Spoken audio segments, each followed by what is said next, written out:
Welcome to Command Control Power, the longest-running Apple consulting podcast. For over 10 years, we've produced weekly episodes featuring epic tales of tech support and troubleshooting, discussions about managing our clients and businesses, and interviews with colleagues and vendors. For our pro listeners, we offer Patreon-exclusive shows. This private podcast feed is tailor-made for IT professionals looking for advice and guidance on the more challenging aspects of running your practice, working with your clients and employees, and managing your fleets of devices. For a modest monthly contribution, you'll unlock a world of deeper Apple expertise, meaningful connections, and a shared passion for Apple technology.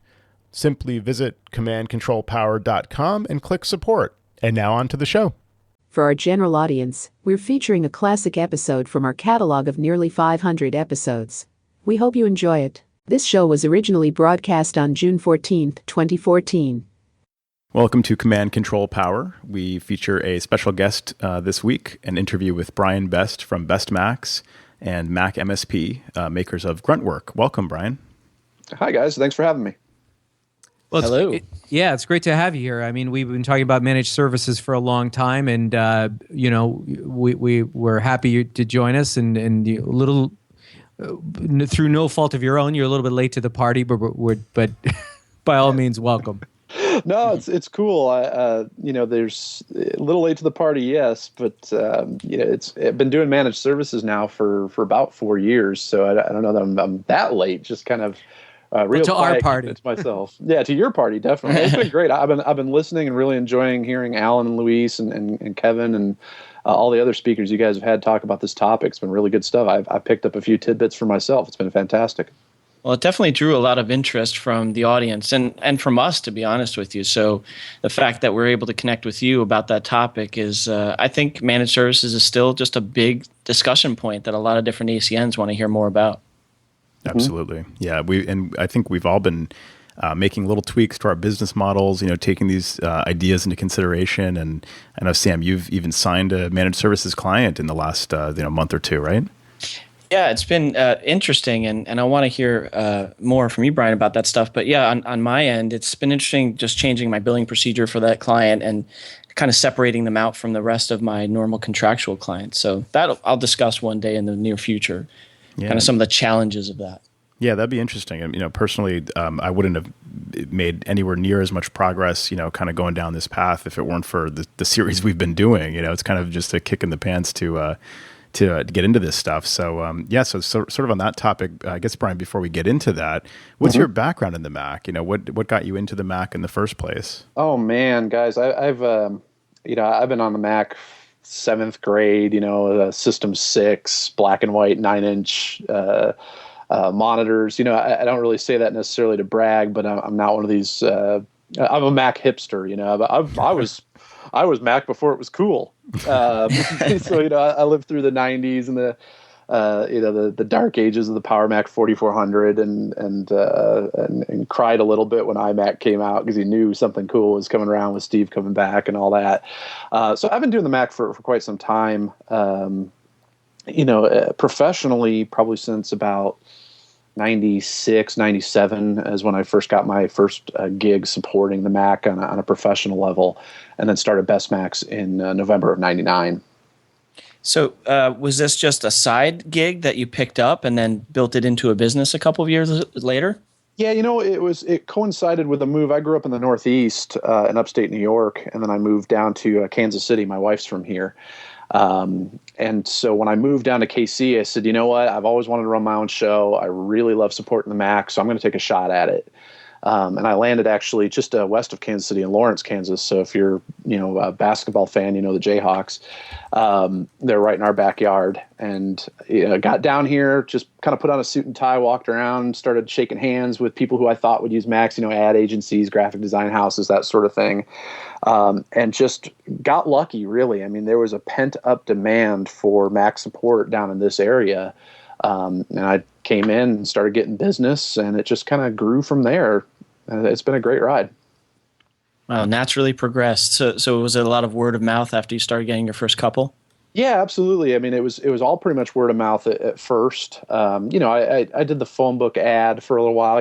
When I don't know if anybody's still doing phone book ads anymore, but getting those calls, just when you first start out, you know how it is. You're hungry. You'll take just about anything under the sun. I was even doing FileMaker databases for people at one point, just to get whatever I could get. And I was also fortunate that I had a gig where I was going around the country doing 2 and 3 day seminars on Macintosh troubleshooting for a company called SkillPath CompuMaster. That's based here out of Kansas City. So say that 3 times fast. Yeah, no kidding, right? But that was a great experience going around to, did a lot in Southern Cal, Boston, a lot in the Midwest, Minneapolis, Texas, just flying around, going to a hotel, talking in front of a big group of anywhere from 5 to 100 people about how to fix their Mac for a couple of days. And it filled in the gaps while BestMacs was kind of getting things going. And then right around 2004, we was able to stop that because I had enough local contracts that I could stay busy here and get all the bills paid.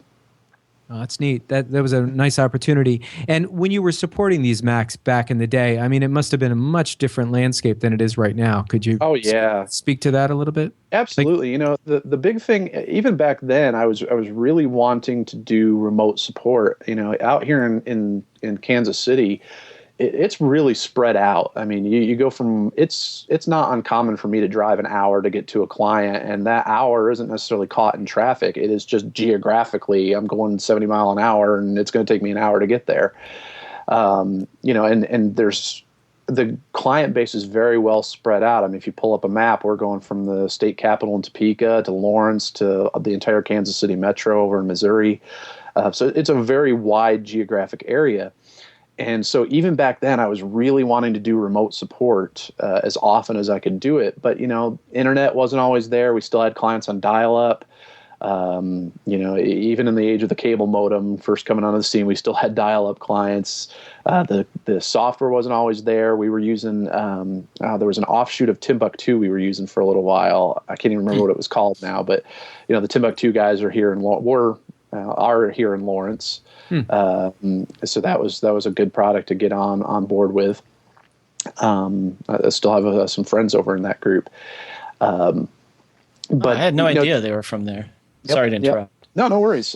And but today, obviously, 90% of what I do for my clients, we're doing remotely. My team and I are hopping in and doing it almost all remotely. But we still have to get out and do projects and on-site visits. You got a machine that won't boot. You got a network issue. Obviously, you got to get in the car. But the great majority of the time, we're able to just hop on and remote into their machine and take care of it. And the interesting thing is, most clients these days, back then, that was like, wow, that's black magic. That's voodoo. Today, it's like, yeah, sure, whatever. I'm going to start driving. Oh, yeah, I see you. No problem. It doesn't even faze people anymore. Right. Yeah, they expect it. Yeah, absolutely. Can't you just go in and do that magic remotely? Right. Yeah, absolutely. And that the interesting thing there is it's like, well, you mean you can't just drop what you're doing and get Right. Right. I even get clients who give like almost no information about what the problem is. They'll talk to my wife Ashley, our office manager, and they'll say, oh, Joe knows. He'll just jump on. Joe knows. It's like, well, I need to kind of know what I'm supposed to be doing. They almost disregard her, right? They're like, just put you on. He knows what to do. Yeah. Just let him jump on. Just click a few buttons. Was that weird, Joe, to say my wife, Ashley? It's still weird. Yeah, it is still weird. She was my fiance for so long. It's like we're still getting used to it. It's great. And sometimes on the show, I don't know whether to call her my wife or my office manager, but so I throw both in there. But Brian, you mentioned that you have something like 90% remote. Is that kind of a byproduct of doing so many managed services? People just get it that you're going to jump on and just take care of stuff like that? Well, at this point, my entire client base is managed services. We don't have any clients that we bill hourly at this point. So as part of our contract, as part of our service model, remote support is on an unlimited basis for their monthly fee. So, we encourage the client to work with us remotely as often as possible. And, that's got some obvious benefits and challenges too, but that's our model. We include some on-site just so we're not nickel and diming people to death. Every time we got to get in the car just because, they got a printer issue that we can't solve remotely or a network's down or bad switch or something like that. But yeah, whenever possible, it's just more efficient for my team and myself to be able to hop on remotely and knock out issues whenever possible. So do you pretty much require, unattended access to all the machines of the clients? Yeah, absolutely. We mentioned, I'm sure we're going to talk about Gruntwork here in a little bit, but a companion product to Gruntwork is our solution for remote support. And so all of the machines that we support have an always on connection to us that we can get to unattended. Now, is that something that you guys developed in-house, or do you use a third-party product? No, that's in-house. That's in-house, and we're going to add that to the Mac-MSP portfolio here very soon. We're just kind of getting it converted from what BestMacs has been using for the past few years to something that other ACNs and other Apple pros might find useful. And how did you arrive at that? It probably sounded good, but from drawing something on a napkin to implementation, how did you get there? I mean, did you have programming skill, or did you reach out to? It's two answers to that. The first is that it's a build versus buy debate. I looked at the tools that were out there. At one point in time, I was leveraging Mac Helpmate. I looked at things like LogMeIn and TeamViewer, and you guys know all the different things that are out there for this sort of stuff. And when you talk about Gruntwork and similar products, I was looking at Casper, I was looking at Absolute, I was looking at all these different tools. And the problem was that, and maybe this is just me, maybe I'm just a perfectionist or a megalomaniac, or maybe I'm just an idiot and I'm insane, but I really just wanted what I wanted. And all these products got me about 80% of the way there. And it's just like, some of them were insanely expensive for the amount of clients that I was going to bring to the table. And it's just like, God, I cannot pay this kind of money for 80% of the way there. And so I just sat down and started building it. I'm not really a programmer by trade. Well, I wasn't. At this point, I'm getting more and more. I learned programming very early on in computers. Kind of, you guys will like the story. Sitting in a computer lab in college in '93 in front of a Power Mac 6100, trying to get something to compile for a project that's due the next morning. It's 3 a.m. The dang thing won't compile. Some dude walks by me and says, "Oh, you're missing a semicolon on line 6." I'm like, "You've got to be kidding me." And then sure as heck it compiles. I'm like, "I'm not doing this for the rest of my life. No way." And that pretty much killed my college career and got me into eventually what would be IT. But now here I am all these years later, and I'm doing a whole bunch of, Gruntwork and these similar products are primarily mine. I will outsource, bits that I'm not capable of doing, or that it would take too long for me to scale up and be able to handle. But for the most part, I've built the great majority of it. Very impressive then. Yeah, no, that speaks volumes. Because a lot of us are, frustrated by these solutions. Either, like you say, that it gets us 80% of the way there, but not quite a home run. Mm-hmm. And the other trade-off is the amount of cash investment that we have to make to get launched with any of these, and trying to get a return. Looking at how long it would take to get a return on that investment. So that's very impressive. Yeah, it's. I think it's necessity is the mother of invention, right? And that's all it really was just it was the same kind of deal. Like I said, I really wanted what I wanted, and it was just, okay, how am I going to get this to happen? And credit to Alan, who I see is on the chat here. He obviously developed Watchman monitoring right about the same time that I was making this move to managed services and determining that I needed the tools. Late last year, it was kind of an impetus from him and from his community board that said, hey, you know what? There's a need for this stuff beyond just BestMacs and my company, what I'm doing for my clients. There's people who might really benefit from this. So it's time to just kind of put it out there and see how it does. And the response so far has been really good. Were you nervous about that initially? I mean, basically putting it out there and seeing what people said. Yeah. Terrified. Yeah, absolutely. I think that's the reason. It was always kind of one of those things. In 2010, I said, hey, I was already writing this stuff. I was already starting to use it in my own client base, and I just said, eventually I'm gonna get this out there, and I'm gonna sell this product. But then you start to get into the realities of that. We had a situation about maybe a year and a half in where I really screwed up. I messed up something, and I had to go reinstall it on every machine manually. And that really set me back quite a bit in the desire to put it out there, because I'm like, my God, what if I did this to everybody that I sold this to, and I'm asking them all to go touch all of their clients? It was terrifying. So as you can imagine, I'm very careful. I'm fast in testing, slow in deployment at this point. So take us through your product line and tell us exactly, the two, because you have two separate products, and tell us the differences and, short elevator speech on both of them. And sure. So Mac-MSP right now is the name we're doing this under. It's an offshoot, just to separate it from my managed services practice. And so Mac-MSP right now, the only thing we're really offering is Gruntwork, and Gruntwork is the automated maintenance piece that we do.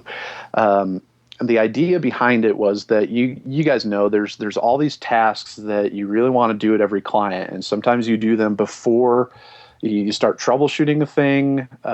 Sometimes they're the first things you might do when you're troubleshooting a thing that you're not sure what the answer is, like running a disk verification, running a permission repair, pitching out caches, that sort of thing, running software updates. The software update piece is actually kind of interesting, because that's the biggest part that I did not write. That is actually a very well-known open source product called Monkey. Okay.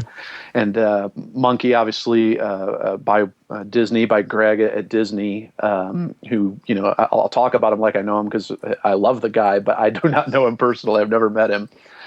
But obviously he wrote this thing, put it out there open source. I started studying Monkey as a way to distribute third-party software, and great product, really does a fantastic job at deploying software updates. Problem is the learning curve is really high, getting to know how to do it, getting to set it all up. So putting out Gruntwork as a maintenance package that does all these different maintenance things, well, the biggest problem we have these days, I think, in the problems that we see as ACNs is bugs. It's bugs in software. And so the biggest way to prevent bugs from really biting you is to deploy the updates, and deploy them in such a way that you're not first to market. Let somebody else be the first adopter, take those arrows. You don't want that going out to all your entire client base and finding out, oops, it broke something, and causing all these headaches for yourself. So what we did with Gruntwork when we put it out there, obviously there's my part of it that does the automated disk verification and repair, and does the permission stuff, and does the caches, and a few different other things, memory testing and so forth. It also is a full Monkey repository with about 200 and some odd available updates in there. And then so that's what's available now. That's what we've got. The next thing we're working on is the remote screen sharing and remote SSH solution.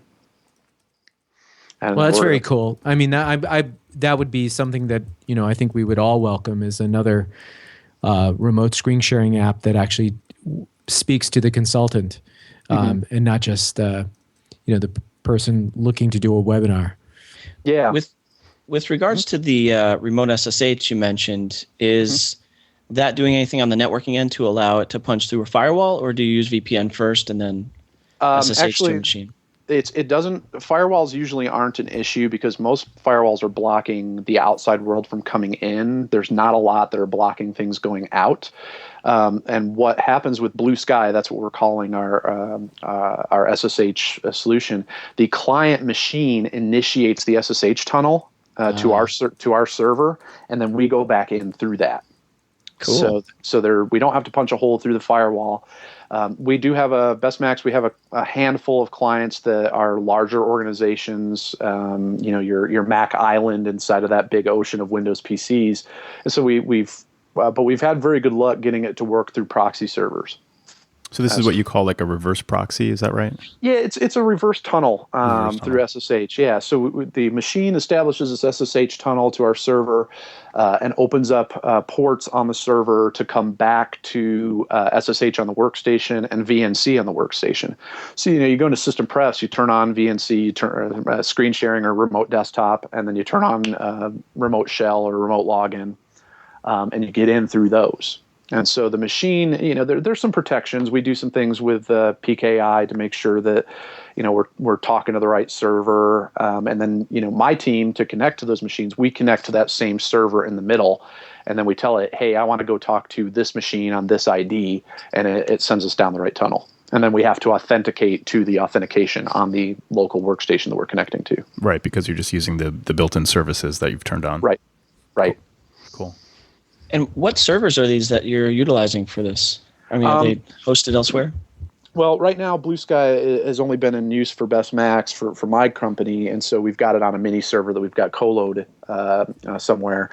Gruntwork has a server instance that we spin up a different server instance for each subscriber. And right now, we're doing those on DigitalOcean, and they're Linux boxes.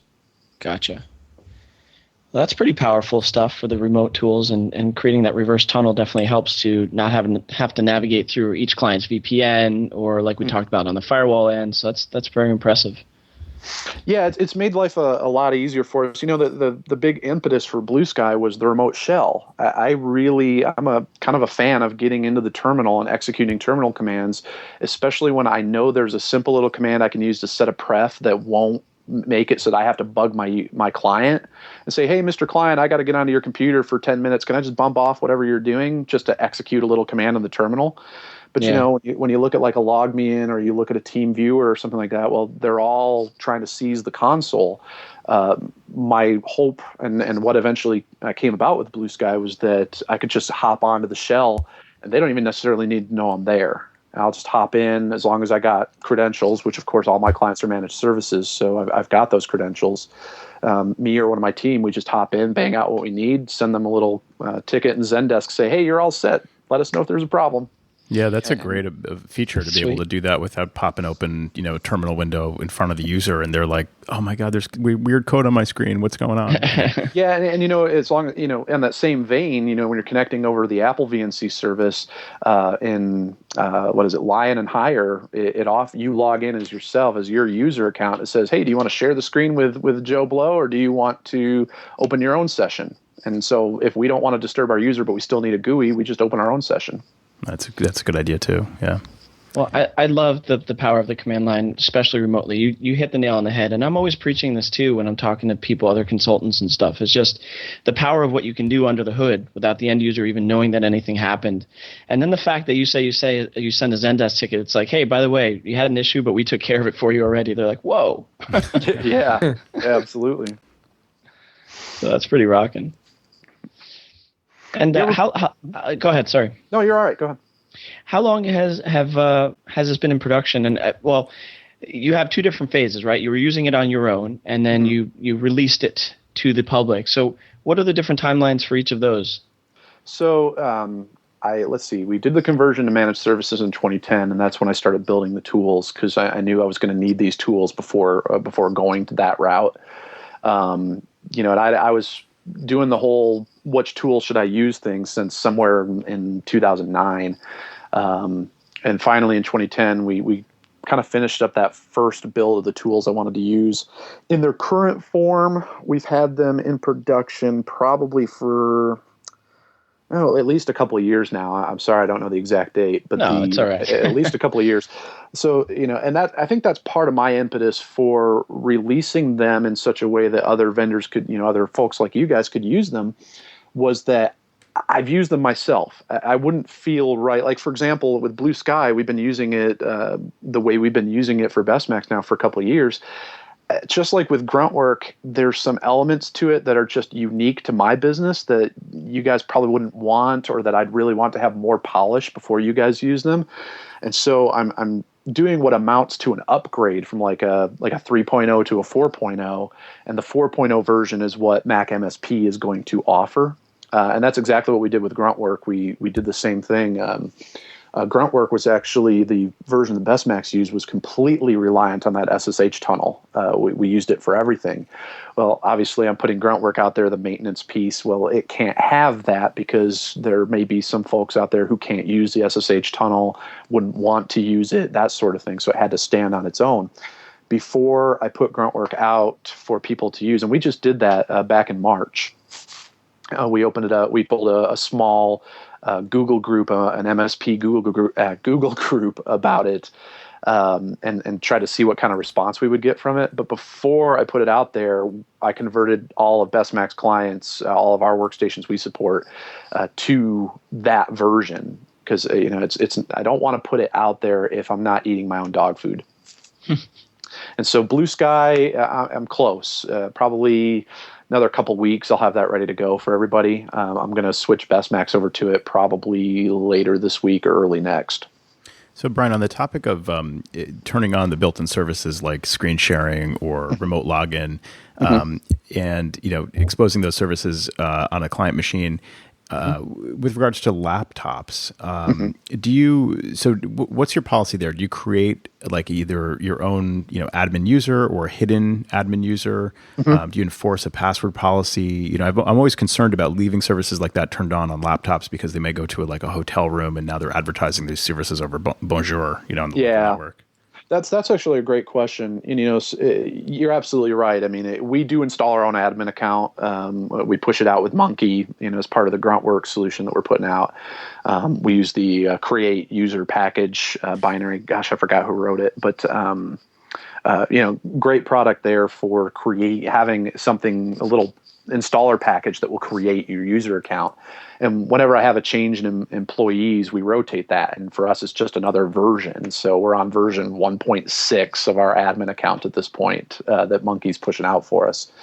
So that's what we use. That's what me and my team use. Obviously, our clients, could one of them use the word? Yeah, I think one of you guys said, well, password 1234 is their password, or some goofy dictionary password like teacher or something like that. Yeah, they could. And so I think it's part of our responsibility as their consultants to say to them, hey, look, guys, choose good passwords. I evangelize one password just about every client that'll listen to me. Rotating them on a somewhat regular basis.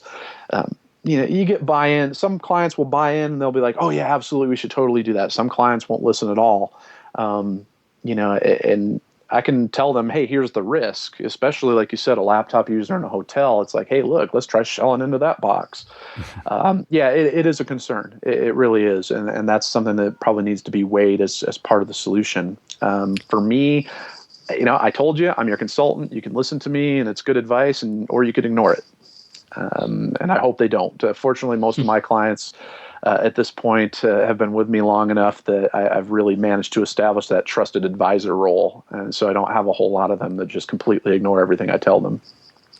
So anytime I hear managed service presentations, whether it's from you, Brian, or from somebody like Alan, I immediately, somewhere very early on into the presentation, I start like thinking about myself and internalizing it and thinking about what clients might be right to be moving towards a managed service product, and start to run the numbers and see if this would work for me. Because of course, not only does it radically changes the way you do business and the way you have to think about doing business.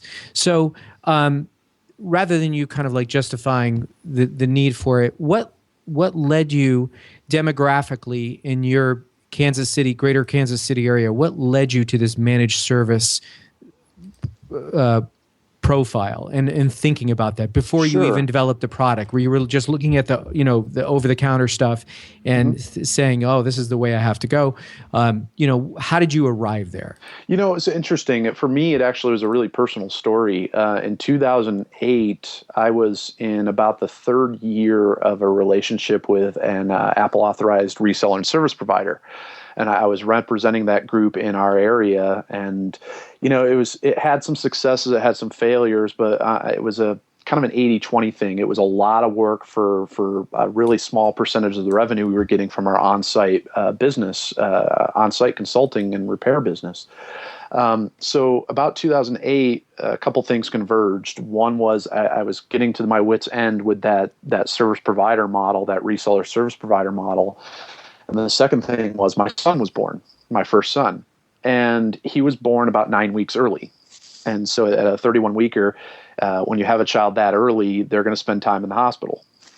And obviously it was our first child, so we were kind of freaked. My wife and I were kind of freaked out, and there was a lot of drama that went along with that. I mean, he's fine. You look at him now; he's 6 years old, and he's great. There's not a darn thing wrong with him. But when you see a 3-pound baby sitting in a hospital with wires and tubes and all sorts of stuff hooked up to them, it freaks you out. And we spent about 6.5 weeks in that hospital unit, in that neonatal intensive care unit, with him. And what occurred to me as part of that, and part of realizing that, hey, I've got this kiddo in my life, and I'm not going to be able to do the 80-hour weeks anymore that I was putting in if I wanted to be a father to this kid, was that, this business, it's just, I got to change something. Something's got to give. And part of it also was I call it the sine wave of revenue. You have that, hey, lots of stuff broke and lots of people want to upgrade this month. Hey, I'm looking really great. And next month, ooh, man, nobody's calling. Why isn't more stuff broken? And it would be down, and that was hard. I mean, there were months there where I was putting payroll on credit cards just to try to make ends meet, and it was a tough gig. So when you put all those things together, I started thinking about, gosh, is there a better way I could be doing this? And I had this. I had some employees who did the best they could without me, but that was the other part of it. It's like, it's got to be able to function without me. I got to be able to build something that can function without me doing the day-to-day. I need to be working more on the business than in the business. And that's kind of a hard paradigm, especially for somebody who, for 9 years prior, I was the hired gun. I was the guy. When it broke, I was the one who went in and fixed it. Mm-hmm. And so that's a hard conversion to make, and I think managed services really fits the bill there, both from a revenue standpoint and a model of how you're going to provide service to your clients. It's very different than the break fix mentality. It's more proactive than reactive. It's more plentiful than scarce. And so, yeah, there is a lot of difference to it, and it's a hard thing to chew on. I can see why you guys have had a lot of shows about it, because, even listening to Luis and Alan and Kevin and the other folks in the previous shows, they're doing it different than I did it. And there's a lot of ways to skin a cat. There's a lot of ways to approach this. My approach was definitely all in. And thank you. First of all, thank you for sharing that personal story. I mean, that really sort of puts everything into perspective, but it's also thank you for sharing a little bit of your personal life with us, because it certainly helps us sort of connect with you and also understand what led you down this model. And just for a moment, without getting too particular, because you don't have to, but speak to your client, your installed base at that time. Was it conducive to, obviously it was, to this managed service model? Or, because I'm thinking, again, it's turning it back on myself for a moment. I'm thinking about, a lot of my clients, and it's, maybe 2-3 person shop, maybe 5 to 10, maybe less of those. But most of it's like 2 to 5 people typically. That's about 80% of my installed base. Sure. And if you could address that, that'd be great. Yeah, absolutely. I was in the same boat. I had basically 3 types of clientele at the beginning. I had the repair, the folks who would bring their computers in for repair, and I do hardware repairs, software repairs, and so forth. Our sales at a reseller were dismal, and a lot of that was my fault. I just didn't, by that time, long story, but bottom line is we had those folks. Those folks just flat went away because I got out of that retail business, gave up the storefront, the whole nine, to focus on this. And then we had the residential folks. Many residential folks have been with me the whole time. I mean, I still to this day have some residential clients that have been with me since 2000, 2001.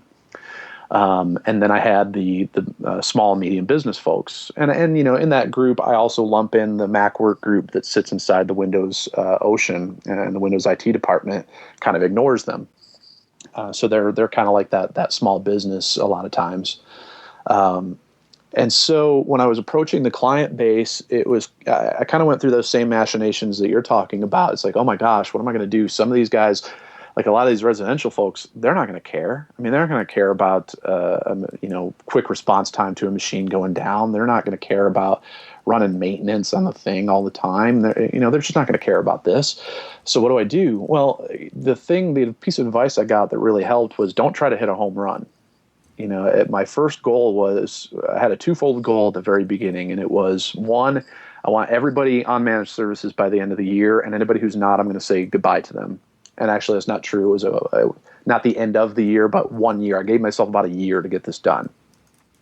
And the second goal was I wanted to make sure that all of our recurring expenses, things like payroll, different services that we pay for, et cetera, all of that needed to be covered by recurring revenue.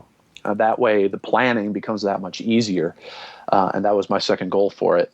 And we didn't quite hit it in a year. It took more about 18 months to get it done, but then we got there. Talking about the different clients, like your 2 to 5 client, I found the breakdown wasn't really by size. The breakdown was by whether they got it or not.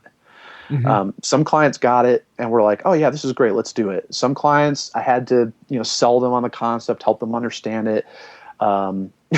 There's even some clients that even today, all these years later, I'm still explaining to them, no, you don't have to write it all down on a notepad. Just call us as soon as it happens, okay? We're not coming out. We're not coming out. Just send it in. And then, we had some clients who were just like, why? Why are you doing this? This is stupid. Why are you doing this to me? Why are you saying goodbye?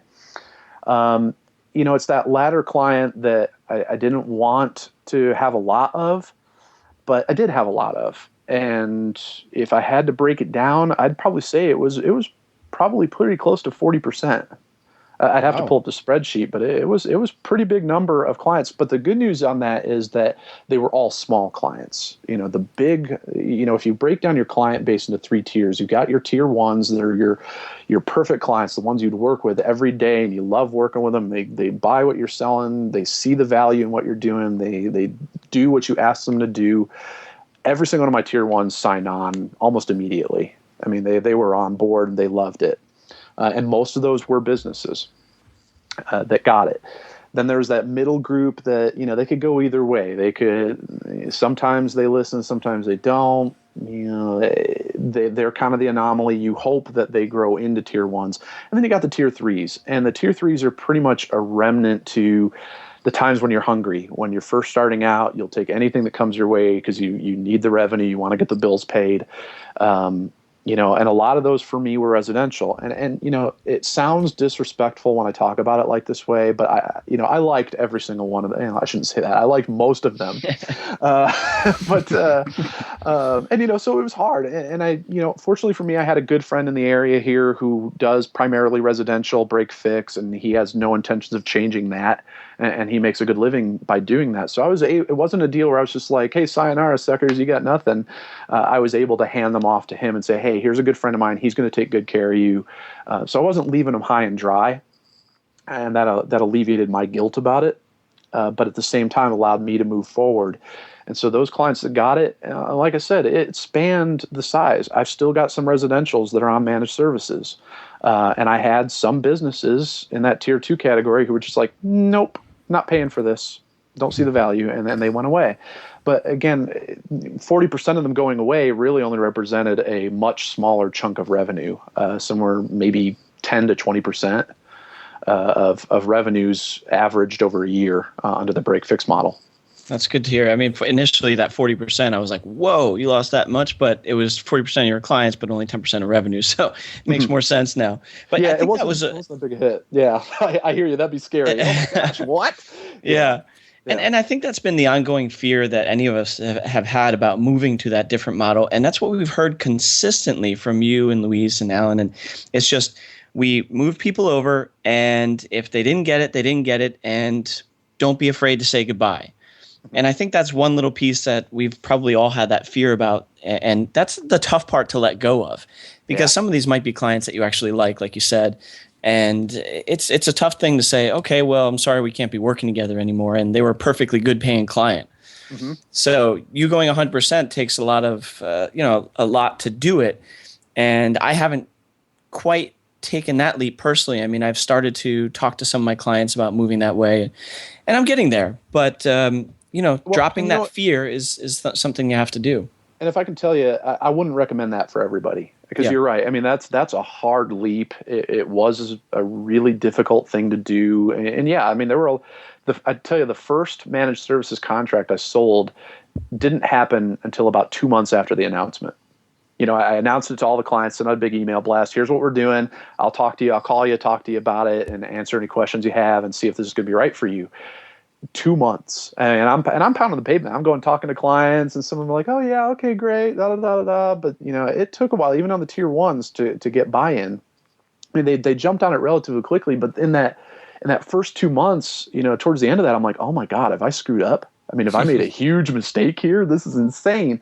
So I think it's a little more sanity to hear some of the more, what I would term as hybrid ways that I've heard people doing it. Like I know Alan's got a really inexpensive, pay this X amount, really inexpensive amount, ask us whatever you want kind of thing. And I think that's brilliant. That's a great way to get into it.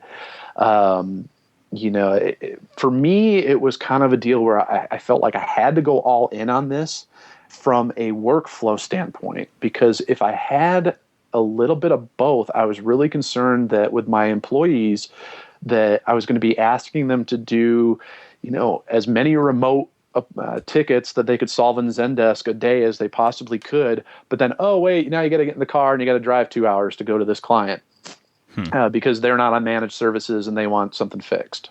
So I was going to ask you, Brian, is it truly 100%, or can you be 100% honest with us and say it's actually 95 because there's those exceptional clients that you just had to. I can be completely honest with you. At this point, we do not have any client that is not under a managed services agreement. That's pretty impressive. So what happens? Like, go ahead. So you turn down like a juicy server install where a potential to to have like several no pause days there. Yeah, we will. I'll tell prospects right up front. The nice thing about could in you Kansas send them City, to we me? have. Yeah. Come on down, man. We got good barbecue. Come on down, man. It's great. But we have 2 Apple stores, and I had a pretty good relationship with the business manager at one of them. So I was pretty fortunate there. And they would send a fair amount of work our way even before this switch. Well, after the switch, they were sending stuff over. And again, it was the same deal. Some people get it, some people don't. And I've been very upfront with every prospect that calls and says, hey, I got blah, blah, blah. I just bought a mini server. Can you help me get it set up? I'm like, well, here's our service package. It's unlimited maintenance, monitoring, consultative, vendor management, and remote support for a flat monthly. Interested? And they're like, oh, no, I don't really want to do any of that. Can you just come out and set up my server? No, we're not right for you. We're not the right fit. And, it's very, very easy for me to do that at this point where we are, because the bills are all paid. The monthly revenue we get from our managed services clients pays the bills. I'm not going to be in a situation where if I don't take a project, payroll isn't getting met this week. We haven't crossed that line. We haven't crossed that line since 2011. And then we've been very fortunate. So when I talk about managed services, a lot of times you'll hear me use the phrase life-changing. Well, it really has been for me because I don't really worry too much about the budget at this point. I mean, I have to make sure there's that line and we don't get too many expenses so that line goes too high, and we don't have churn to the point where we lose some clients before we sign more that we go under that line. But we've been very fortunate that And that's a really powerful position to be in, where that juicy, server client comes along. But for me at this point, it's all about fit. It's about, hey, here's what we offer. Here's how we do business. Does that work for you? Are you the type of client that's going to listen to us? That's going to treat us as a resource partner, not just some lackey that needs to come in and fix your server? That we're going to partner. That's me. No offense to us. No offense. I'm waving my hand here. Yeah, we used a similar term. I don't remember scum of the earth. I think. Scum of the earth. There you go.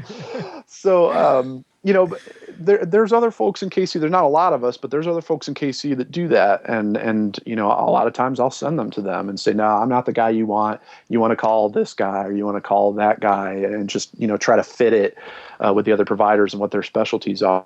LackyMac.com, right? Yeah, LackyMac. Yeah. But no, I mean, and and then really, guys, this isn't for everybody. I mean, I no doubt there's some people that'll try this, and it won't, it won't work. Just like it won't work for some clients. I could see some ACNs giving it a shot and saying, nah, you know what, this is too uncomfortable. This doesn't work. But I think when it's executed well, and who knows, maybe I've just been lucky. But for me, it's been great. It's been completely life-changing. I can honestly say that I do see it. I mean, this is the reason why, while I've been busy with other stuff and not pushing it as much to a lot of my other clients yet, the first one I signed on, and literally it's been just one, but I saw it just when I saw that recurring credit card payment come through for Moon Clerk on my third month.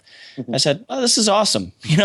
This money's coming in every single month, and this client we have a great relationship with, and I can see that paying initially just some expenses, and to that end, as that grows, paying some of my employee." And you said it a few times, and I agree with it 1,000%. When you see that cover your expenses for the month, it's a great feeling. Mm-hmm. Yeah, absolutely. And that was the goal. I mean, it was just kind of, to me, that was the magic number, because then at that point, it's like, okay, something breaks, I can focus on being proactive. Now I can say, okay, well, you know what, we've got things covered. We don't have to worry we don't have to bust our butts just to make ends meet at the end of the month. We can slow down a little bit. We can look at being proactive. We can go to this client and say, hey, you know what? You really could use an upgrade here, or you could use this or that. And we can kind of focus on that. And that's belying a little bit of, it's exaggerating a little bit, because there are times where we get a lot of work tickets coming in and we get overwhelmed. We had a fairly decent sized churn here in the past couple months, and I had an employee leave right about the same time. So I had this 90-day window where we had a little more business than my current team could handle effectively, and I didn't want to hire somebody on just to say, I'm going to can you in about 90 days, or I'm going to drop below that line. So, credit to my guys. They've really busted their butts here this past 90 days, but hopefully we're going to kind of get back on track.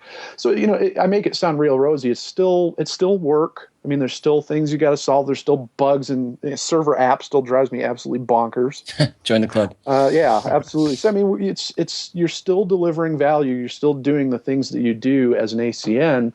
You're just getting paid for them a little bit differently, and the attitude you have with your clients is I think, much better. And when you say your guys, what size is your teams right now? I have a part-time administrative assistant, and I have 2 full-time techs that work with me. One of my guys is more of a quality control guy, project manager, escalations guy for some of the other, right now the only other tech who's primarily help desk and answering Zendesk tickets. Gotcha. And so part of the challenge for him is that I got to get him back more into that proactive quality control stance. Because, we still make a good amount of project revenue that's not included in our managed services offering. So, if somebody comes to us and say, hey, we bought 6 new computers, upgrade all our computers, that ain't covered. So that's going to be project revenue on top of the monthly. So, Brian, can you, on that topic, walk us through, how you would engage with a client like you described earlier, who might call you and say, we've got a new Mac Mini server to set up. They're a brand new prospect, and you introduce your managed services pricing model, and they say, yeah, let's go for it, and let's start with this server project. Would you kind of just, write up a proposal for the server project as a standalone thing as well as a monthly? Yes. Yeah, that's what we do. My quality control guy would probably bonk me over the head if he heard me saying this, but the ideal would be that either he or I would go on site first and spec it and make sure that we weren't, getting in over our heads with something or signing a really bad fit. We have a client that's currently on our roster, and I get angry every time I see their number come up because we gave them a quote in the early part of 2013. They're like, okay, well, let us think about it. It was kind of the same deal. We're going to switch to Mac from Windows, and we kind of like this, but we're kind of on the fence. I'm like, well, sit on it, think about it. And then over the summer, we got a lot of work, and we raised our rates. We raised the rates on our plan. And then they came back after that, about a month after I raised the rates. And what I should have done is said, hey, guys, that quote was like 4 months ago. Forget it. I need to re-quote. What I really should have done is gone on site and inspected it a little bit better. But instead, what I did was just said, oh, yeah, okay, fine. We'll honor that quote. No problem. It's been a disaster. I mean, it's been awful. They're on a fractional T1. Remote support is like pulling teeth. And they don't, getting them to upgrade their internet has been a brutal. I'm like practically begging them at this point. So they're not, we talk about fit. That's not really a great fit in a lot of ways, in that, I want to be that resource partner. I want to be that IT guy that they trust, that trusted advisor. You don't tell your trusted advisor when he tells you to get better internet to go bugger off. You do it because I'm not doing it for me. I don't care if you want to suffer on a T1. Do it. And then to boot, I'm undercharging them. And I can't blame them. That's totally my fault. I put the quote out and I had my chance to get back from it. So, when you talk about that guy who calls up, says, hey, I just got a brand new server, Apple Store gave me your name. Can you come out and help me? And I love the managed services concept. It's great. We still want to get out there. We still want to see, what they've got. What kind of gotchas are they going to have? This particular client I just mentioned has a whole bunch of VirtualBox, and they're doing a whole bunch of stuff in Windows. Surprise! Now we're supporting Windows for these guys at a fraction of what I should be charging them. But it's so we really want to go out and assess that first and get a sense of what they are. So it's not just, hey, do you buy in? That's crucial, and that's the first place we start. Because if they say no, well, can you just build it and then we'll call you when we need you? No, that's not us. That's very easy. But when they do buy in, then we want to dig deeper, make sure we get the project quote right. And sometimes the old school me is just like, no money, let's go get it. New client, woo! And I shouldn't do that. That's what I say. One of my quality control guy would be pissed at me if you heard me saying that right now. So. Ben in the chat says he'll hold the bonk. Oh crap! Hi Ben, how you doing? Yeah, there you go. So anyway, yeah, that's yeah. So I don't think it's definitely not all rosy. There is still a lot of work to be done, but again, I still think it's a better model. Well, just bringing it back for a moment to Gruntwork. I mean, if you are going to employ this sort of model, then things like Watchman, things like Gruntwork, they will help you just be more efficient. I mean, that's what I'm starting to figure out is initially, for instance, I signed in with Watchman, and I've been looking at Gruntwork actually for the last couple of weeks. And the thing about it is now that I'm starting to try and employ that model, it just makes sense to do things that make that more efficient because you're not billing by the hour anymore. Right. So the less hours you can dedicate to this task, the more efficient you are. Right. And, it's the, what I talked about with plentiful versus scarce, one of the things I say to clients a lot of times these days is, and especially a new prospect that I'm pitching that I really think is going to be a great fit and I want to work with, I tell them, look, guys, our goals are aligned. The other guy that you're getting a quote from, he wants your crap to break. He's going to bill you hourly when it happens. And so if he's there 8 hours working on something, he doesn't care. He's going to bill you 8 hours and he's going to be fat and happy about it. Me, if my guys take 8 hours to fix something, I'm going to be ripped. I'm not going to be happy because I charge you the same amount every month. And I don't get any extra if it takes us a long time to fix it. So you don't want your stuff to break. I don't want your stuff to break. I do better when your stuff works perfectly and you never have to call me. Yeah, if you guys want to go to scumoftheearthmacsupport.com. Oh, guys, no disrespect intended. I seriously, but we make a big joke about it all the time. That's a huge sale. I mean, I've seen lots of clients' eyes light up at that concept. Like, wow, really? Yeah, that's awesome. And it plays into that whole trusted advisor concept that, I got your back. I want your stuff to work as badly as you want it to work. Yeah, well, what really sold it for me was thinking about just how much I give away, because I don't want to be the scum of the earth, running the clock, well, sorry, it took me, 15 hours to migrate your email, that's all billable time. I'm giving away, I'm just discounting like crazy, when stuff like that happens. And so, I might as well be on managed services. I might as well be just doing that and eating that time and getting paid the same amount every month anyway. Mm-hmm. Yeah, absolutely. And I'm sorry, go ahead. No, go for it. Well, and the thing with Gruntwork is that, part of the deal with Gruntwork is that it's very, I want to say it's very in your face, but people will see it. They will see it. And the reason we put your branding on it, we white label it with your branding is because part of the problem with managed services is, okay, I'm cutting, client says to you, hey, I'm cutting you this check every month, but nothing broke this month. What did you do to earn this money? Well, with Gruntwork, they're seeing it. They're seeing a dialogue come up. They're seeing a little reminder come up asking them to log out to run maintenance. They're getting some sort of tangible touch point that shows my logo or your logo to them that says, oh, hey, wait a second. Yeah, okay, this is partially what we're paying for. And so it just gives you that little value add. At the same time, it's reducing your expense this is all stuff you'd really want to do anyway. You'd want to get software updates out there. You'd want to run disk verification. You'd want to do all these tasks. It's just done. It's done for you. And again, we wrote some plugins for Watchman monitoring, so Watchman will alert you if something goes wacky with Gruntwork. Or if something goes great. I mean, my favorite feature of Gruntwork by far is the disk verification, doing a live verification on the boot disk. If the volume structure is corrupt, we reboot into single user mode and try to repair it. I love it when it repairs it, because I get this little notice that comes up that says, hey, there was a corrupted volume structure, but we fixed it and you didn't have to send a tech. Man, have you told John Syracuse about that feature? I have not. Oh, you would love it. Yeah. But yeah, I mean, and that's been huge. I mean, I love being able to take that email and say to, hey, Mr. Client, guess what we did for you? And we didn't have to down your machine for a couple hours when we did it. It just worked. So wait a second, that's kind of crazy. So it actually it finds the live verification fails, which gives you the red text that says you need to try to boot from another volume or boot from the recovery partition. It'll actually reboot in single user mode and mount the volume and run the repair. It will attempt, it'll do an FSIC from single user mode and attempt the repair on it. It's not always successful. I mean, sometimes you still got to get out that copy of Disk Warrior, or something like that. But when it works, and the nice thing about it is with Gruntwork, we're trying to execute that maintenance daily if we could pull it off, every week if we need to. It varies based on your user's schedule. It adapts to what your user is doing to try to stay out of their way when they're trying to work.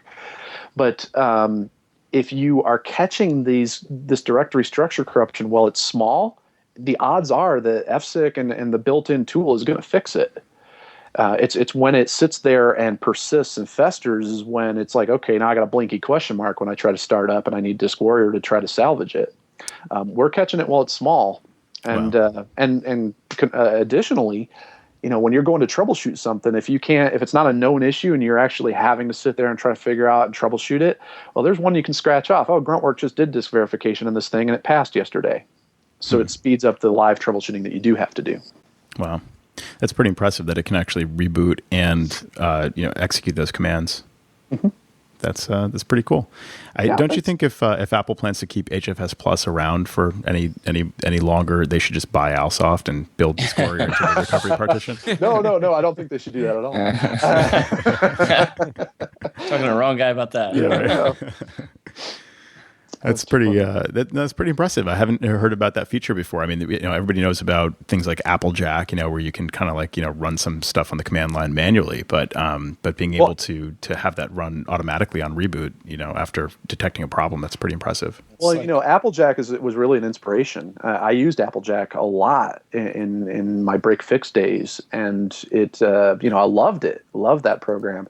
And it took a lot. A lot of the inspiration for Gruntwork was a lot of, okay, how can I automate Applejack where I don't have to be sitting in front of it to execute it? And that's, and you'll find a lot of the feature set matches.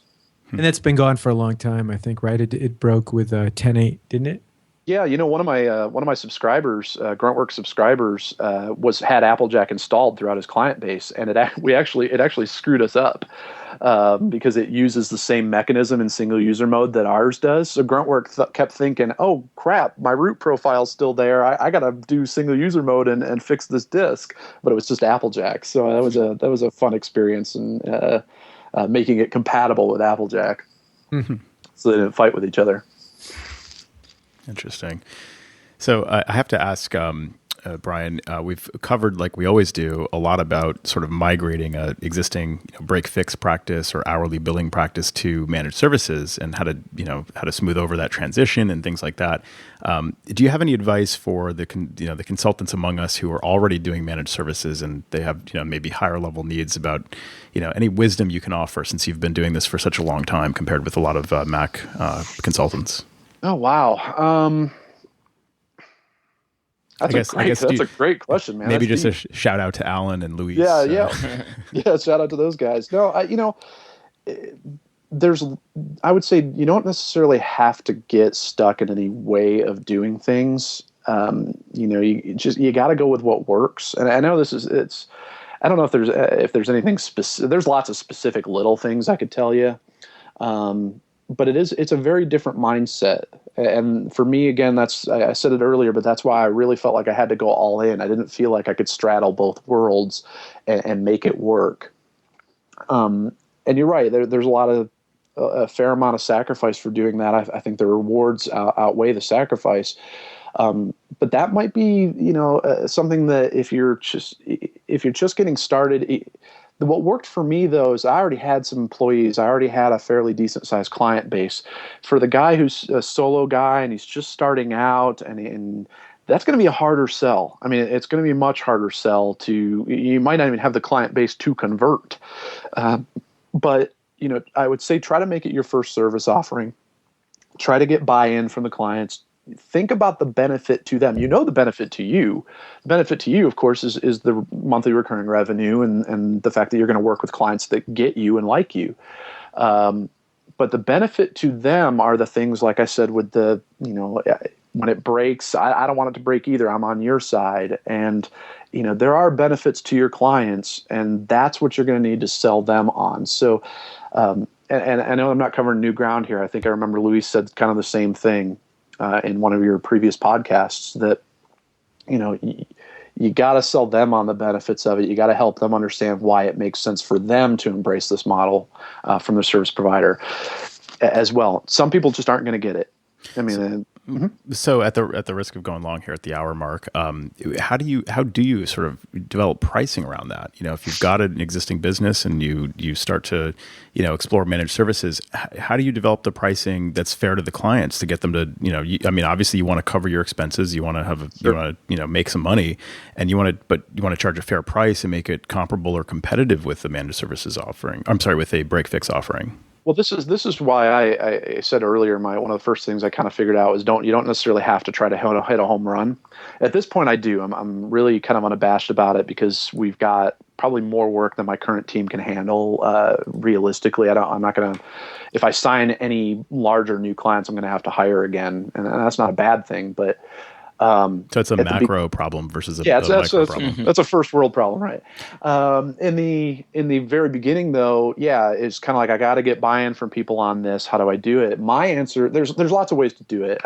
That's actually been one of the biggest questions I've gotten from potential Gruntwork subscribers who are kind of getting started. Is how am I going to price this? I'm going to pay you this monthly fee for Gruntwork. How am I going to sell it? How am I going to make return on that? And there's a lot of different ways to do it. There's my way is the all you can eat, what some people have called the chocolate cake recipe. I've got a couple of links on the Mac-MSP website of articles that I found about different pricing methodologies and the way you could structure it.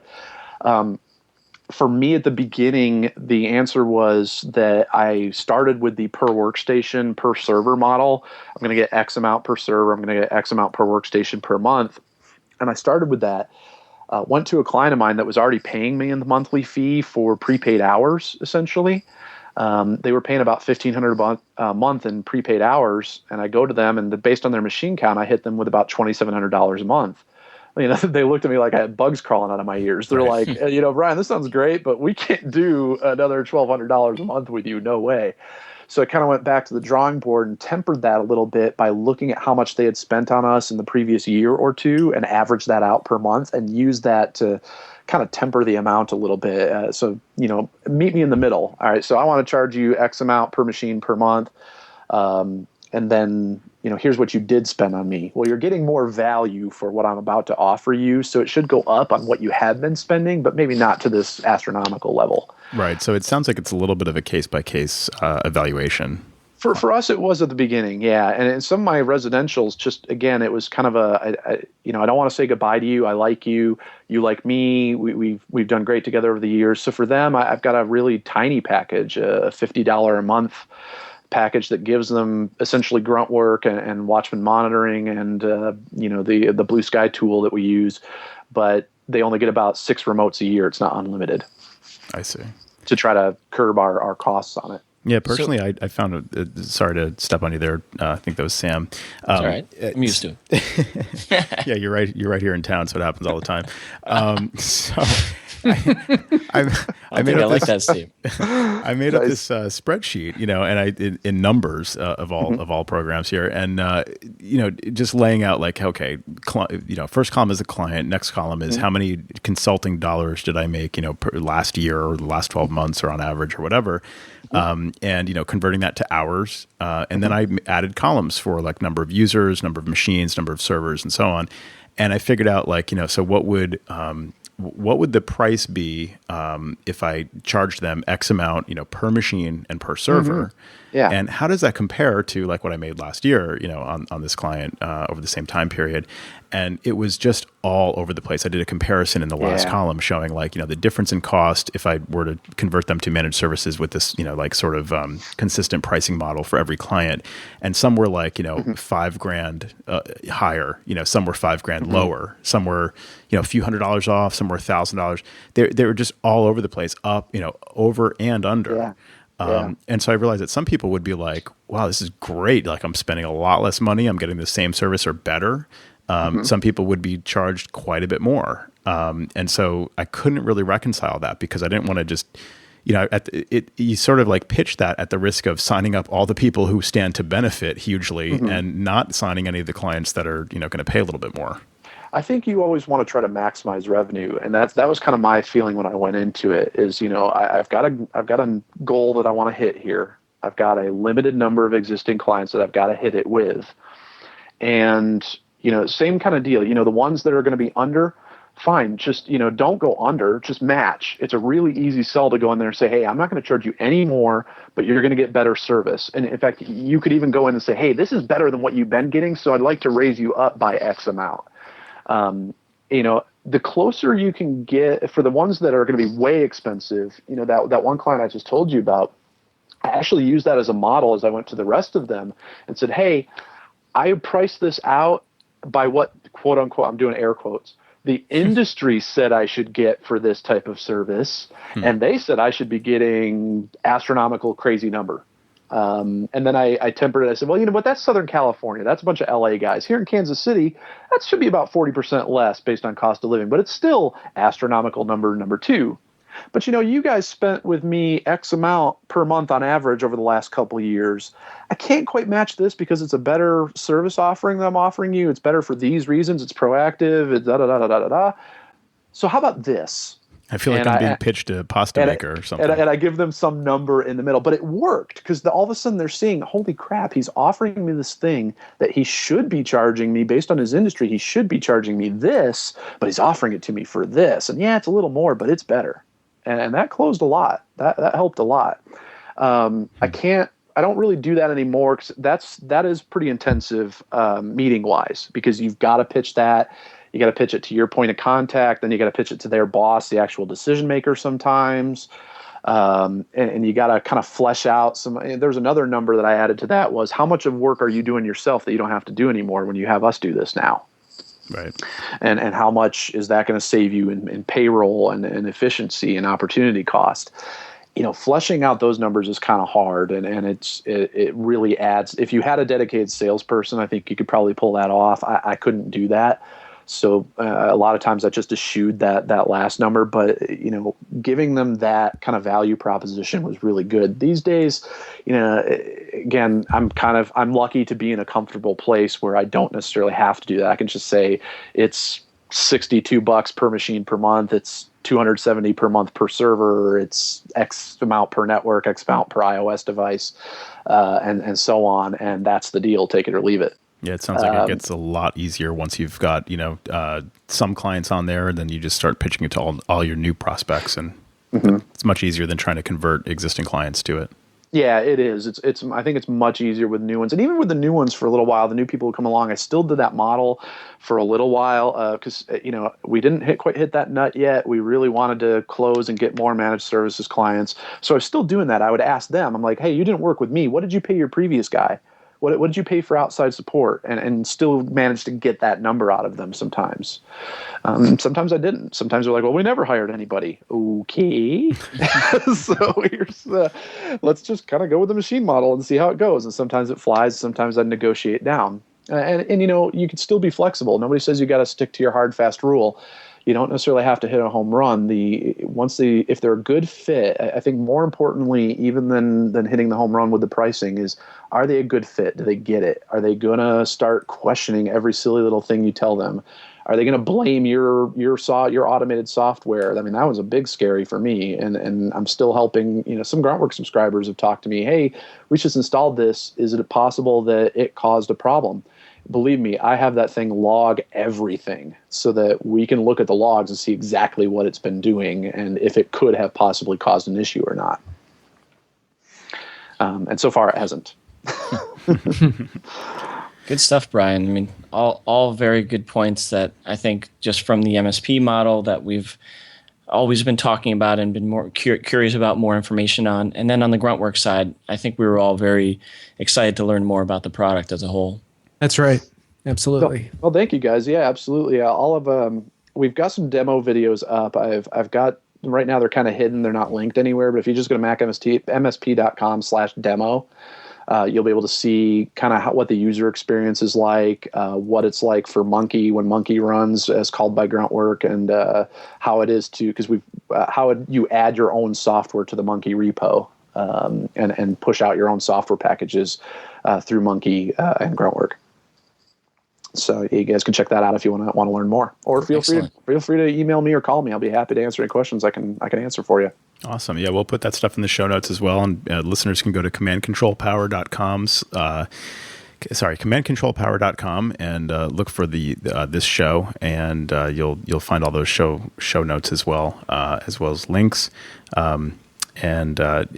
So Brian, I have to ask one more thing. How did you find time to actually write all this stuff in the middle of managing your practice? Kids are in bed, wife's asleep, I'm staying up. Yeah, a lot of late night coding, and it's kind of sad. I do a fair amount of it on my iPhone, if you can believe it. I'll just sit there and bang out code on the iPhone and test it later after I have a chance to do it. And hey, it works. But yeah, the nice thing also is that I'm more freed up to work on the business as opposed to in it. And to me, the furthering of the tools that we use is part of working on it, as much as marketing and as much as sales and as much as helping out my guys with anything they need. It's really important that we get these tools right, and especially now that I'm offering them to peers, to my colleagues like you guys. It's got to be good. I'm not going to embarrass myself. Don't want to embarrass you. I want to make sure it's good.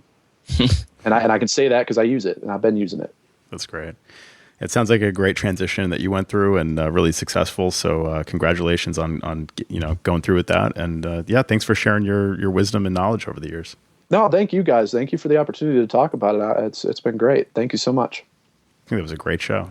Awesome. Yep. Yeah, well said. Brian, you have a real good command of speaking, and you did a great job talking about your product and also presenting to us, a real compelling case for not only your product, but this whole way of looking at doing our business completely differently. I mean, to be honest with you, I'm a simple caveman, and this is just a real hard thing for me to kind of wrap my head around. And just if you can, just speak to the point, like there's a company that basically what they do is they sit down with a client before they do business with them, and they sign them up for a contract, and they have like a good, better, and best type of contract offering them X amount of hours on site. And And the way they sort of get them to do that, to sign on the line, is basically saying, well, and we'll be happy to support you, simply doing break fix. But we can't guarantee that we're going to be able to respond to you. Whereas if you sign on, with one of our programs, we're going to be there for you. And it's kind of like it's extortion. It's like that feels. It's interesting. I saw that pricing. The gold, silver, bronze pricing model. I actually considered that at one point very early on. And I still think there's merit to that model, and I know there's lots of the Windows guys. The Windows guys actually have a bit of a leg up on us on this, because a lot of the Windows guys embrace managed services a lot faster than those of us in the Mac community. Mm-hmm. So the nice thing is we could piggyback off of that. We can't use their tools necessarily, like Kaseya and the rest, but we can learn a lot about their business practices, and that's, for me, that was kind of why I wanted to go all in, because I knew what was going to happen. I knew it was going to be a deal where contractually every one of my clients has a contract, a managed services contract, and in that contract there's an SLA that defines our response times. And I knew there was going to be a conflict at some point where the managed services guy has an outage and the break fix guy has an outage, and the managed services guy has a contract that spells an SLA, and the break fix guy does not. And I'm going to have to tell the break fix guy, sorry, dude, tough luck. I can't get to you. And, to me, that's just, those guys are using it as extortion. I don't even want to let it go there, because I know it's going to be a bad job, and I know it's going to be a bad deal for that guy on the break fix side. And I just didn't want to do that. I didn't want to do that to them. So, that's, it's probably a little sleazy to use that as a threat. But I mean, I think there's truth in it, but I don't know that I would use it as I think there's better ways to sell a managed services concept to a client than by threatening that, we're not going to be able to help you. Agreed. Sure. Yeah. And I mean, my intention wasn't to get you to kind of like put that down, but I was just thinking like, well, it almost seems, certainly to retool my business, and to get on board with the way you're doing business and with your service, it would take a lot of effort, kind of not only to, and there would be a transition period where maybe things would be lean for a little while, and you really have to kind of like really sort of make a commitment. It's like, getting rid of all your furnishings and joining some other religion, and getting rid of all your, a lot of your assets, and just trusting that the religion's going to take you to another place and you're going to be much happier there. I mean, I mean, I don't know if, that's probably a gross exaggeration, but no, I don't think it is at all. I mean, no, I don't think it is at all. By the time I got to the point of selling it in 2010, I had been feeling like I needed to do it. It was actually funny. I didn't share online, but Casper, actually, I saw Casper at Macworld Expo, and I was like, dude, I could use this to deploy software and run scripts and do everything on my client base, and that'd be great. And then I could charge monthly for this as a fee. And it really set off that kind of spark that, hey, this is a way I could run my business. So obviously then I start vetting the tools and start, saying, oh crap, I got to build my own. And then, for 2 years or so, I had been really kind of waffling, gosh, I really want to do this. I think it'd be great. I think it'd be fantastic. And, by the time I actually started pitching it to clients, I had already kind of figured out what pricing model I was going to use. I already figured out what tools I was going to use / build. And had already built them to a certain degree and tried them out at a handful of clients.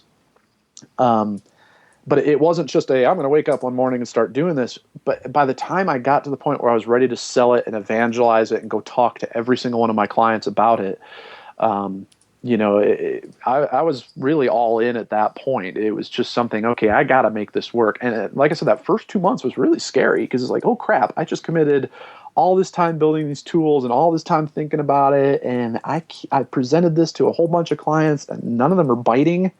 Oh crap! Is anybody going to bite on this? That first one that signed on the dotted line, I was elated. It was such a relief, and then it just kind of started coming in waves after that, until finally The ones that were going to do it had done it, and the ones that weren't going to do it didn't. And I had signed enough new clients in that interim to cross that threshold of that magic number of the recurring revenue paying the expenses. So at some point, it was literally the response was, "Sorry, we can't help you. We sent you this information, we sent you this pitch, and." Yep, I just said, it was kind of like your guys, those guys you just mentioned. I don't think it was as threatening, but it was just kind of like, look, this is the direction my business is heading. This is the way I'm going to provide support from now on. I like you guys. I really want you to come with me on this journey, but if you don't get it, if it's not for you, I understand. And I've got a friend of mine who does this who will be happy to help you out from here on out.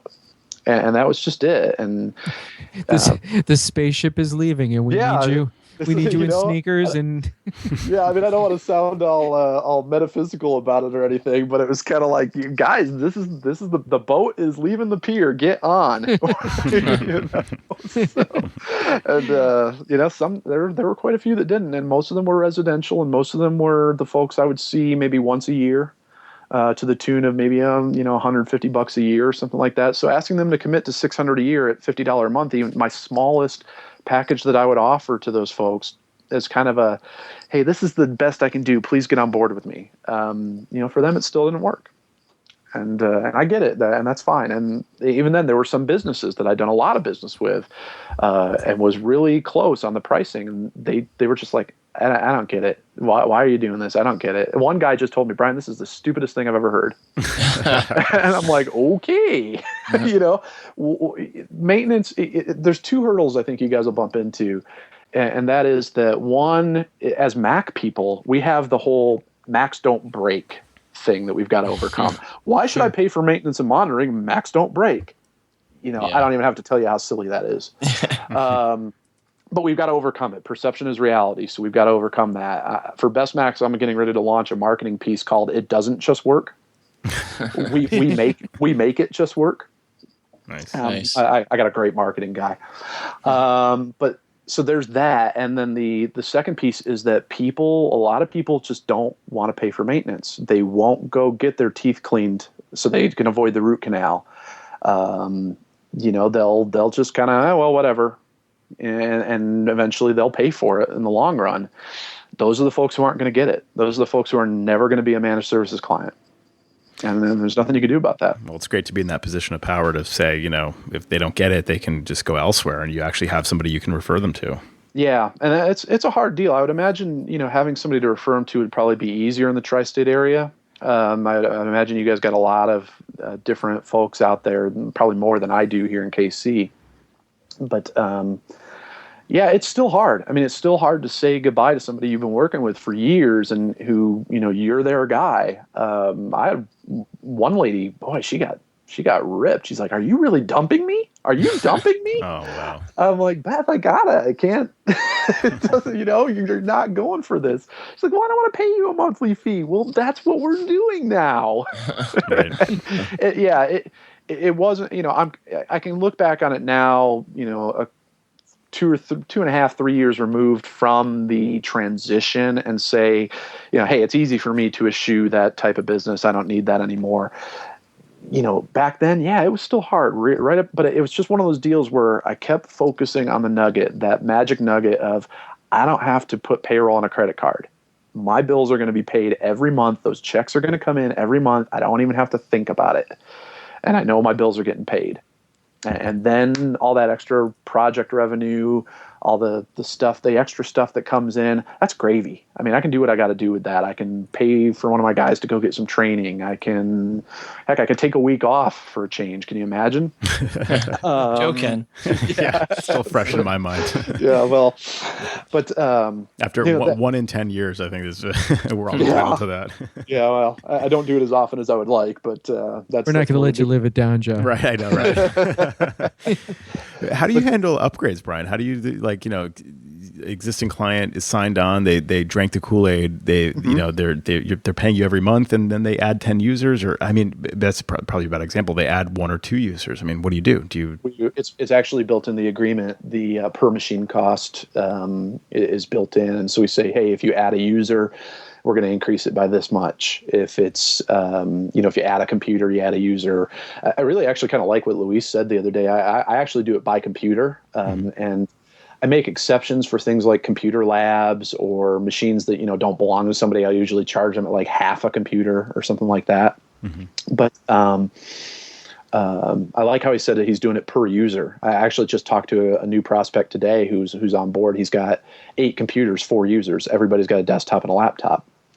I have a feeling that will change because I've never seen anybody maintain that consistently. But at this point, I quoted it for him at 4 users, based partially on what you guys did that podcast, and Luis said he did that, and I was like, that makes sense. Maybe I should try that. The adding of things, the adding of changes. Some managed services models account for that and will build it in. Mine does to a certain degree.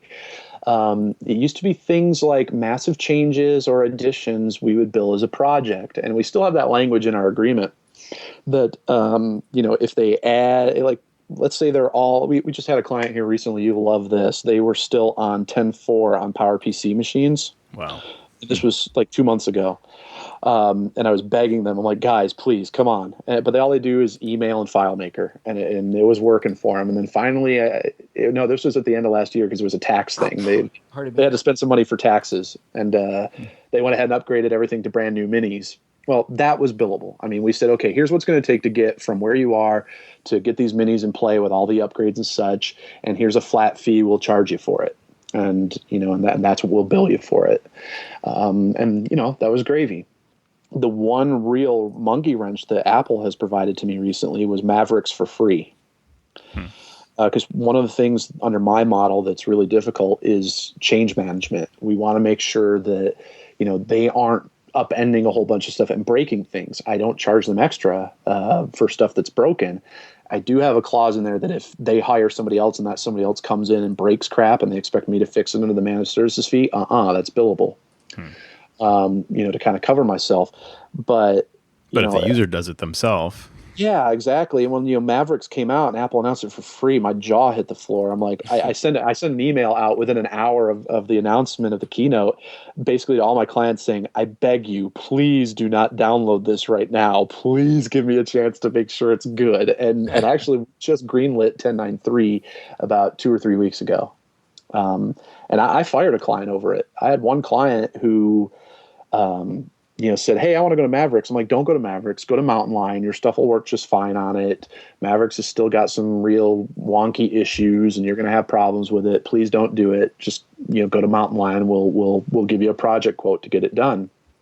And they were like, nope. And over a weekend, they had the owner's nephew come in, and they upgraded all 30 machines to Mavericks. And then they called me the next day and said, hey, we can't log into our server. I'm like, why? And I pull them up in my web interface, and they're all sitting on 10.9.1, I think it was at the time.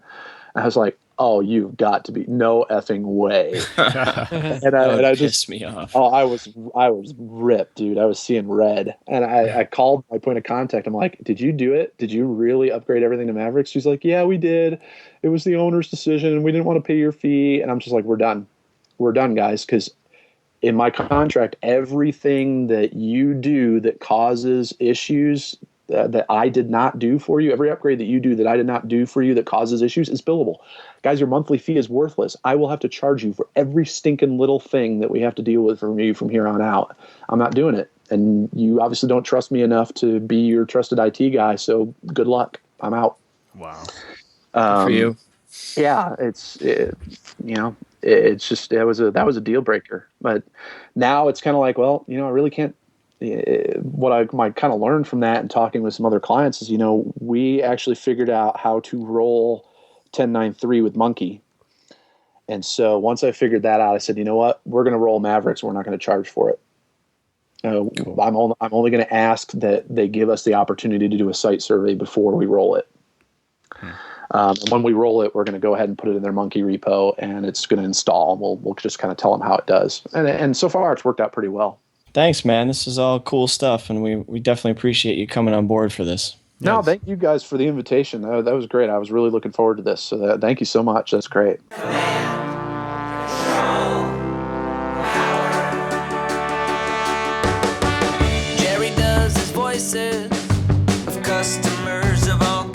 on the cloud. Joe spins